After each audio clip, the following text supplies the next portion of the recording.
हत्याकांड के मुख्य आरोपी मनोज मुंडा ने पूछताछ में कई राज उगले हैं। मनोज मुंडा ने पुलिस को बताया कि पुरानी रंजिश के साथ जमीन कारोबार में रोड़ा बनने की आशंका पर जीतराम मुंडा की हत्या करवाई गई थी। इसे लेकर यूपी के शूटर को 5 लाख की सुपारी भी दी गई थी, लेकिन मनोज ने अब तक शूटर को सिर्फ 25,000 रुपए ही दिए थे। आरोपी की निशानदेही पर पुलिस ने हथियार और कारतूस बरामद कर लिया है।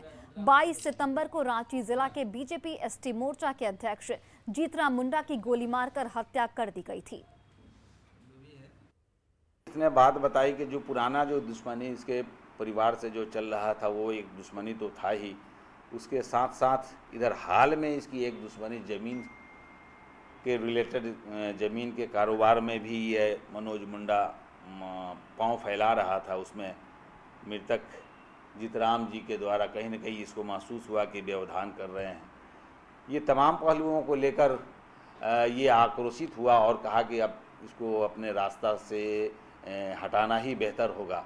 और इसने सोचा कि लोकल अगर अपराधी लोगों को अगर ये इस्तेमाल करता है तो कहीं न कहीं ये पर्दाफाश हो जाएगा और अंततः ये पकड़ा जाएगा, इसको ऐसा दिमाग में आया। तब इसने जैसा मालूम हुआ कि बाबू साहब करके एक व्यक्ति से इसने संपर्क किया था, जो इसका पूर्व का साथी या परिचित रहा होगा, वो भी कहीं न कहीं खूंखार अपराधकर्मी है। उसका सहयोग लिया, उसने ही उस शूटर को यहाँ सुपारी एक तय हुआ कि उतना पैसा दोगे तो ये काम कर देगा। वही देखिए, बोकारो की सेक्टर 12 थाना पुलिस ने 2 ट्रकों को जब्त किया है। इन ट्रकों पर 90 भैंस लदे थे। इन दोनों ट्रकों को बिरसा बासा मोड़ के पास जैना मोड़ की तरफ जाते हुए पकड़ा गया। इन भैंस के बच्चों को बंगाल ले जाया जा रहा था। फिलहाल पुलिस इस पूरे मामले की जांच में जुट गई है। थानेदार ने कहा है कि पूरे मामले में पशु क्रूरता कानून के आधार पर कार्रवाई की जा रही है। जैना मोड़ तरफ से चास की ओर 2 ट्रक एनएच पर जा रहा था, NH 23 पर। बिरसा बासा के सामने 2 ट्रक को रोका गया, जिस पर पाड़ा भैंस का बच्चा लदा हुआ है। एक ट्रक पर 40 पाड़ा लदा हुआ है, दूसरे ट्रक पर 50 पाड़ा लदा हुआ है। रोकने के बाद यहाँ के चलंत पशु चिकित्सा पदाधिकारी डॉक्टर मुंद्रिका दास साहब को बुलाया गया। उनके द्वारा जांच कर अपना जांच प्रतिवेदन दिया गया है कि पशु के साथ क्रूरता किया जा रहा था। इस तरह से लाद कर ले जाना उचित नहीं है। देश भर में कोयले के स्टॉक में आई कमी की वजह से बिजली के उत्पादन पर गहरा असर पड़ा है। राजधानी रांची के शहरी और ग्रामीण इलाकों में भी बिजली आपूर्ति में लगातार कटौती देखी जा रही है। Namkum Sidraul power sub station का जायजा लिया न्यूज 18 से हमारे सहयोगी संजय कुमार सिन्हा ने। देश भर में थर्मल पावर प्लांट में कोयले की स्टॉक की कमी की वजह से बिजली के उत्पादन पर गहरा असर पड़ा है। हम इस समय मौजूद हैं नामकुम पावर सब स्टेशन में, जहां से एक बड़े शहरी इलाकों में साथ साथ ग्रामीण इलाकों में बिजली की आपूर्ति की जाती है।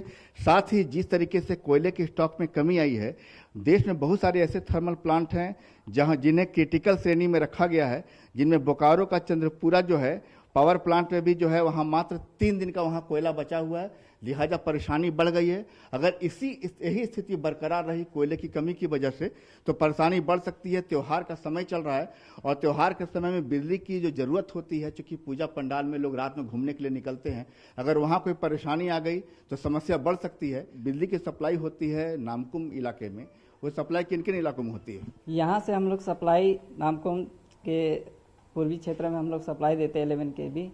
वो आपका 24 घंटा में ग्रामीण क्षेत्र में जो देते हैं 24 घंटा में आपका 17 से 18 घंटा मिनिमम जाता है।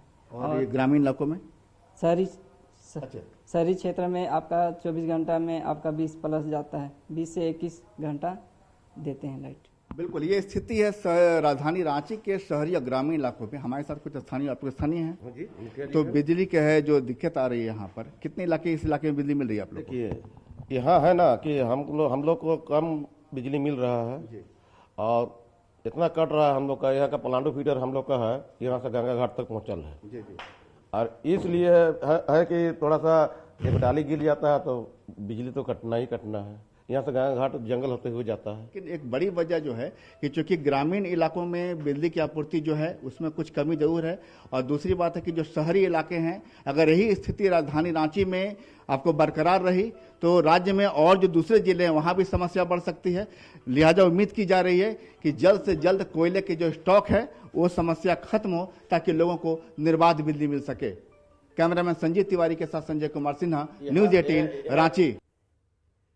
वही देखिए, झारखंड में नक्सली पुलिस के लिए एक बड़ी चुनौती बन गए हैं। हाल के दिनों में नक्सलियों के पास विदेशी हथियार मिले हैं, जिसके बाद झारखंड पुलिस ने स्पेशल सेल का गठन किया है, जो हथियार सप्लायर और नक्सलियों के बीच नेक्सस को खंगालने का काम करेगी। झारखंड में विदेशी हथियार की आपूर्ति कौन कर रहा है, किस रास्ते से ये तस्करी की जा रही है, इन सभी की जांच की जिम्मेदारी स्पेशल सेल की होगी। इतना ही नहीं, दूसरे राज्यों की पुलिस से भी झारखंड पुलिस सहयोग लगातार ले रही है। हाल के दिनों में जेजेएमपी नक्सली संगठन के पास अमेरिकन राइफल मिला था। वहीं एनआईए जांच में नॉर्थ ईस्ट से झारखंड में हथियार की तस्करी का खुलासा हुआ था। ये जो पूरा लिंकेज है उसको खंगाला जा रहा है, और उसके जो इस पूरे जो सप्लाई चेन में जो लोग शामिल हैं उनको आइडेंटिफाई करके उनके खिलाफ भी कार्रवाई की जा रही है। इस हेतु कुछ अन्य राज्यों से भी झारखंड पुलिस संपर्क में है।